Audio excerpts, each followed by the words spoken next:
What's going on, everybody? Mortem here, this time bringing you my thoughts on Doom: The Dark Ages after getting the chance to play it at a recent hands-on event, which obviously begs a little bit more of an explanation. So in this instance, I got to play Doom: The Dark Ages as part of a hands-on press event that was held in LA back a couple weeks ago on March 12th. A little ways before that, Xbox reached out and asked if I wanted to attend that event and flew me out there to do so, not only to play the game but also to interview the developers, Hugo Martin and Marty Stratton as well, which is something I did. And in fact, I'm going to post that interview up a little later today after this video goes live, and that interview gave me the opportunity to, of course, ask some more specific questions about things like combat and driving innovation in a series like this. With that in mind, the last thing I want to mention before we dive fully into this is that I did play this mostly on controller. They had keyboard and mouse available, but their keyboard was honestly kind of small for me, so I just used the controllers instead. As it is pretty well known, I'm very die-hard keyboard and mouse most of the time. But for those who are perhaps completely unaware, Doom: The Dark Ages is in fact a prequel to Doom 2016 and Doom Eternal, this time putting us in the shoes of the Slayer when they were working, or being forced to work for, the Sentinels.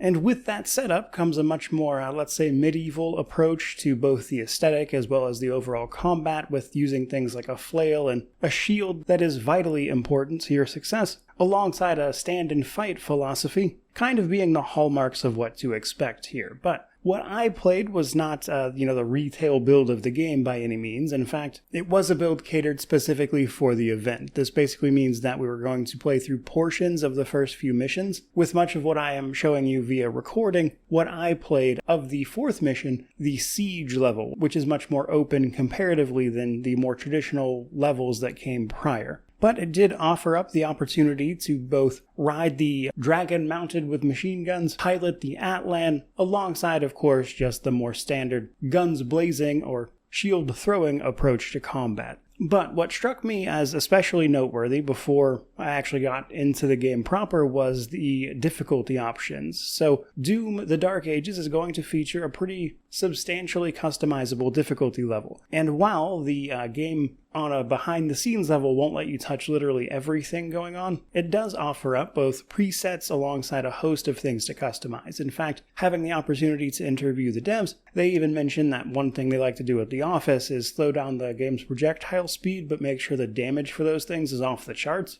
So you've got all these bullets and projectiles flying that are basically instant death if you touch them, but you can make those projectiles move really, really slowly. Just as an example of some of the ways you can mess around with this system. But the ability to adjust things simultaneously, like the overall game speed alongside just projectile speed, and all the other options you see on screen here, is the kind of thing that I really enjoy about modular difficulties, and I'm glad to see that in a game like this. But let's talk a little bit more about the missions themselves. So the first few missions are, unsurprisingly, going to be the tutorialization missions, where we're going through getting some basic abilities, setting up how we're going to move around and explore. And one of the first things you're going to learn in those early levels especially is how important the shield is going to be to your overall success, because it is both a tool of traversal but also plays a pretty active role in combat, as you'd expect, both as a literal shield but also a more proactive role by shattering enemy armor. For the most part, you're going to throw the shield in the environment to hit things and, open up passages, that kind of stuff, but in combat, rather, it takes a much more versatile role. Now, you do have to unlock the sort of chainsaw attachment for the thing that makes throwing it especially deadly, but this is going to enable us to do either a shield charge or a shield throw. Charging is obviously a great way to cover distance and get in close to the enemies, especially for the melee combat system I'll mention here shortly, but the other side is the throw. In particular, while it's obvious that you can just throw it at enemies,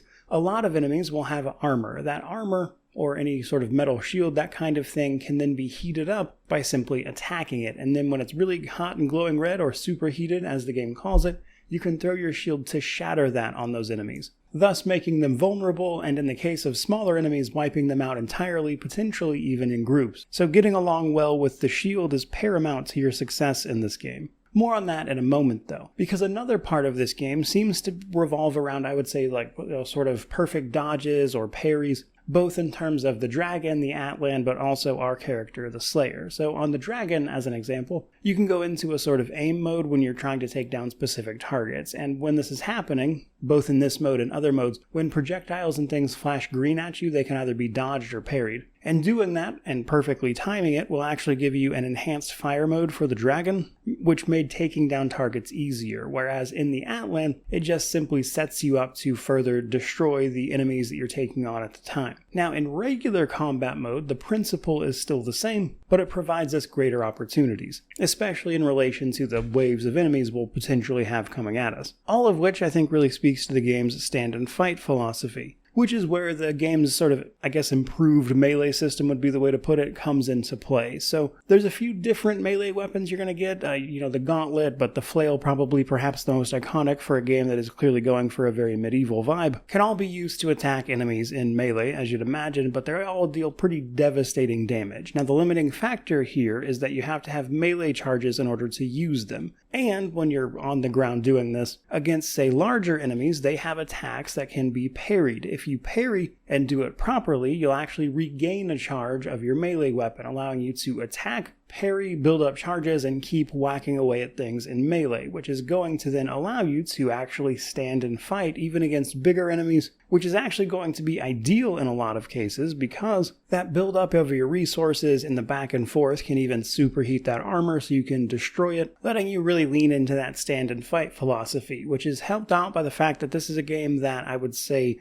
rewards being an aggressive type of player, largely in the form of health pickups and things like that when you execute things properly. And put that together, and basically what you have is a system that often gives you resources specifically for standing and fighting and trying to do things that way, which leads to a situation that can feel especially sort of tense in a way, to me at least, that felt reminiscent of other types of action games. And that's all before you even really start upgrading your weapons. Unsurprisingly, there is a bit of progression to all of this, specifically in the form of gold and other resources we can pick up, and we can spend all of that at Sentinel Shrines, which gives us the opportunity to upgrade things like our melee weapons, our actual weapons, etc. And while I've talked a lot about the melee weapons and the shield and stuff at this point, there were also a host of other weapons unique to this game as well that I thought were really cool, one of which seems to be like an almost sort of ranged version of a flail that you can charge up and send out flying before it sort of retracts back. And while I never felt like I was particularly good at that specific weapon and how it functioned, visually I thought it was very cool. And then there was also, I would say, the pretty popular gun that grinds up enemy skulls to shoot back at them, sort of flechette round style, which was a great gun to use in short bursts. But then, of course, there's the actual environment that we'll be traversing. Some of this is pretty much what you'd expect from a game like this, in the sense that, you can find and pick various colors of keys and use those to find and traverse secrets, which will give you more resources and make your life a little easier in the form of health, armor, and collectibles,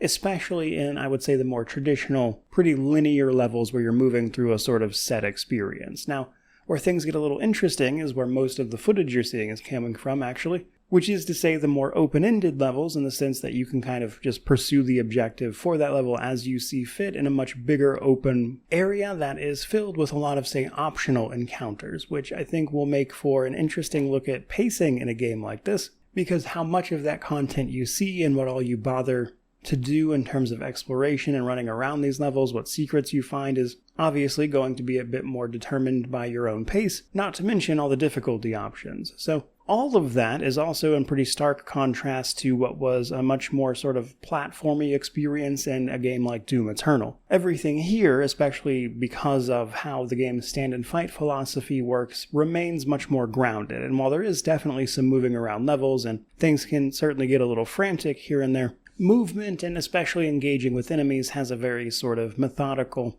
deliberate approach to it. Now, before I start wrapping this up, just some things on my mind before this game releases in May, questions that I have about it, that kind of thing. Starting with the dragon and the Atlan mech that we get to pilot. So my interest there is largely how sort of interesting do those wind up being to actually play, because while they were fine for the short time that I engaged with them here in this sort of demo setup, I'd be curious to know how impactful they feel in the actual game. Is it like a single mission one and done kind of thing, or is it a more involved process in which, they're kind of there the entire time? So As an example with the dragon, the mission that I played with them saw you attacking various ships to create an opening to then land on, and then the Doomslayer jumps into the actual ship to go do his part of it before meeting up with the dragon again to continue on your way. And while I think that's a great approach to a system like that, I'm curious again if that's just a singular level or what the overall approach is, which is especially noteworthy for things like the Atlan, which from what I played had a very simplistic approach to combat, especially in comparison to everything you could do on the ground. And while I suppose that's pretty much all that would require a giant mech to do, I do hope those combat sections retain their sort of interesting dynamics that the rest of the game's combat has,